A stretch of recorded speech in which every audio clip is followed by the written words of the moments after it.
Who comes along with the sun? By the time I complete this question, our minds would have already recollected sun being a ball of fire in the center of the solar system and no one can even get near the sun, and so the question itself seems irrational. However, these question and answers, which is the conversation between Yudhishthira and Yaksha, commonly referred to as Yaksha Prashnam in Mahabharata, has deep Vedic meanings hidden in them which the rishis and acharyas have systematically decoded and presented to us. Their explanations, being profound and deep, demands great amount of concentration to have a good understanding of the concepts. For this question, who comes along with the sun? The answer in Mahabharata is that Devas come along with the sun. Here, the sun means the jeevaathma or the spirit, and the Devas are associated with the body and the five senses. Okay, but why should we correlate so? The script of Mahabharata is in Sanskrit and the sun is stated as aadhithya. Aadhathe ithi aadhithyaha. Aadhathe in Sanskrit means to take or accept or absorb. This athma or the spirit or the soul has the tendency of taking a body and absorbing everything around it through its senses, and that is why it is correlated with aadhithya.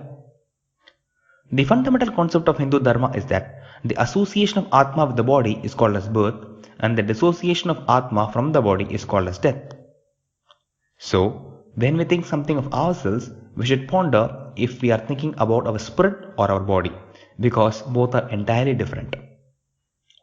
Let us understand in a more simplified manner. When someone asks me, "Who are you?" I reply, "I am Mr. Yaks." Here the I portion in it denotes the spirit and the name Yaks denotes the body. Which means the right explanation for the question, "Who are you?" is that myself Athma or the spirit, which does not have any name, has taken a body or shariram based on its past karma, which in this birth is called as Mr. Yaks. Well, that's how we have to introduce spiritually. The vital comprehension is that you are not the body but the spirit. All the Hindu epics, Puranas, Vedas and Upanishads keep on stressing this point unanimously.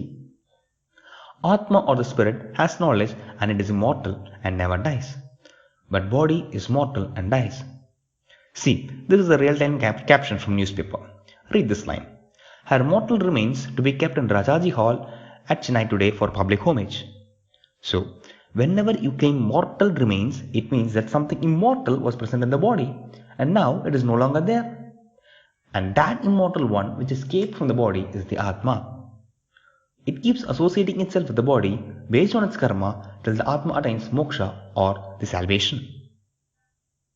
Coming to the other part of the answer. Why should Devas be associated with the bodies and the senses? Our body is actually made up of 5 principal elements or the Panchabhuta: earth, water, fire, air and space. That is why the body is often referred to as Bhuta Udal.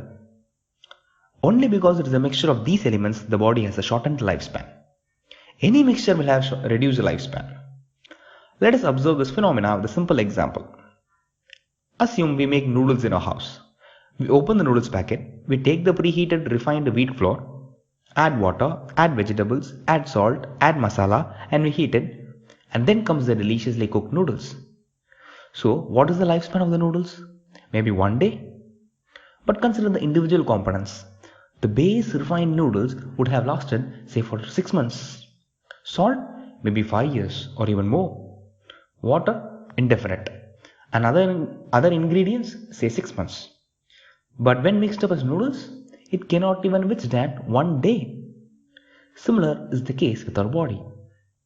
When these 5 elements are present independently, they have an independent lifespan.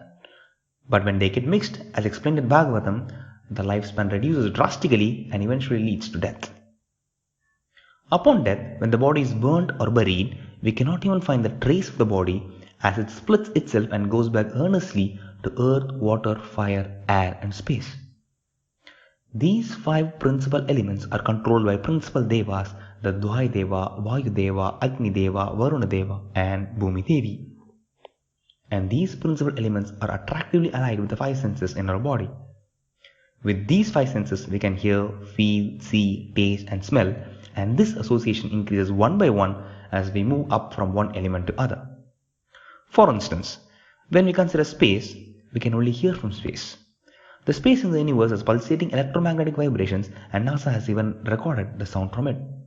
However, we can't feel, see or taste or smell space. What about air? We can hear the movement of air, storming winds. We can feel it, the chill breeze, but we can neither see it nor taste it. And smell? We can smell through it, but as such does not have any smell. Fire, the sound varies based on the substance it burns. We can feel it. We can see it, but we can't taste or smell. Water, we can hear the gushing sound of the waterfalls. We can feel it, see it, taste it, but it does not have any smell. And earth, of course, we can hear quakes based on its intensity. We can feel the soil, of course. We can see it.